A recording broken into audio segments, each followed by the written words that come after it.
Dobrý deň, milí moji priatelia. Dnes som znechutený s prácou, pretože určite mnohí ste už zachytili včerajší Facebook, že som podvodník, zlodej, okrádam ľudí, robím zbierku pre ZTP dceru, ktorá je údajne na vozíčku, že sme alkoholici, všetko prepijeme a také veci. No, jedná sa o zákazničku Martinu Lukáčovú, Zakarpatská ulica z Michaloviec, ktorá podvodom chcela získať aj môj tovar, motorku a ešte aj peniaze. Celú konverzáciu dám pod rally, že my sme chceli, aby nám motorku vrátila späť a že jej obratom vrátime peniaze.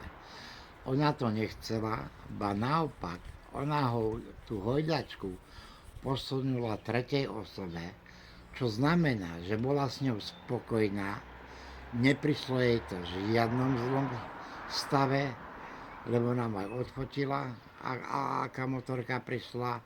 Urobil som chybu, že som neurobil presne takú, ako chcela, ale ja keď robím niečo, ja to najprv nafotím, urobím reel, že takéto som vyrobil a takáto je v ponuke. Lebo všetko, čo robím, robím z hlavy. Nemám žiadne šablóny ani nič. Musím si pozrieť obrázok, fotku, ako to bolo nafotené a snažiť sa aspoň čas k tomu prispôsobiť. Aby ma práca naplňala, vždycky je to niečo iné. Chvíľu robím to, chvíľu to a potom zasa iné. Lebo mňa nebaví robota, ktorú musím stále robiť jednu a tú istú dookola. Preto mám aj toho sortimentu viacej, okolo 450 položiek, aby si každý mohol vybrať to, čo mu pasuje.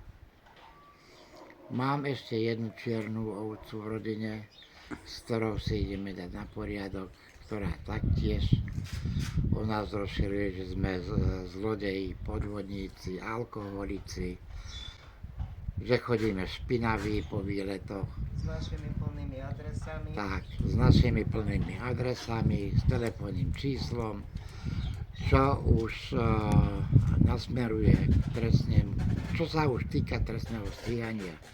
Je to čierna auto našej rodiny, neriešili sme to, lebo je to naša dcéra, ktorá má psychické problémy, z toho dôvodu jej odobrali dieťa jedno,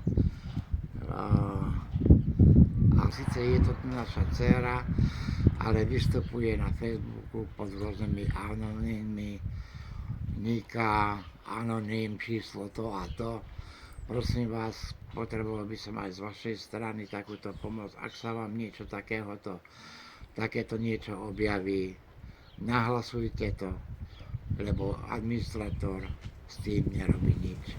A my nemôžeme s tým nič robiť, lebo nás poblokovala. Tak, a my tiež s ním nemôžeme robiť nič, lebo nás poblokovala celú našu rodinu. A čo sa týka tej pani Lukáčovej, tam to bolo tak, že sme boli ochotní vec riešiť tým, že tovar mi vráti späť, ja jej vrátim plnú výšku peniazy. Ale ona chcela aj tovar, aj moje peniaze. Čo sa týka jej manžela, ten sa mi vyhrázal, že príde s chlapmi a že peniaze dostať naspäť. Tak som napísal. Či tak som mu povedal do telefónu, príď kedykoľvek. Vybuchol si. Viackrát sa mi vyhrázal telefonicky, zjapal, vytočilo ma to, tak preto tá moja konverzácia bola taká, že som jej už napísal. Už s vami nebudem komunikovať, choďte do ryti. Tiež písala, že motorka prišla zničená, ani fotku mi neposlala, v akom stave je. A iba jednu, keď ju vybalovali z krabice, ju napotila, neviem, či v obývačke alebo kde. Zatiaľ len toľko. Nebol ten typ, ktorý si ona dala do obrázku. Začal. Za toto som sa jej ospravedlnil, chcel som to dať na poriadok, no z toho vzniklo to, že sme podvodníci, zlodeji, okrádame ľudí. Mne ma to tak znechutilo, že rozmýšľali sme s manželkou, že či už nebudem pomaly už aj končiť s výrobou. Ja som na dôchodku, dôchodok mám dobrý, manželka tiež, takže dá sa slušne zbyžiť aj bez toho, že by som musel tráviť svoj čas dielne. Miesto toho môžem chodiť po výletoch so svojou dcerkou na rôzne aktivity, aby som nečelil takýmto útokom. Veľmi si vás vážim za to, že mi zdieľate, komentujete. Mám vás všetkých rád. No ale toto išlo, skôr by som povedal, boj o konkurenciu. Pri toľkých sledujúcich sa nájde aj dosť hodne neprajníkov, ktorí si myslia, že človek na tomto zbohatne. Nie je to o tom, je to len o prežití.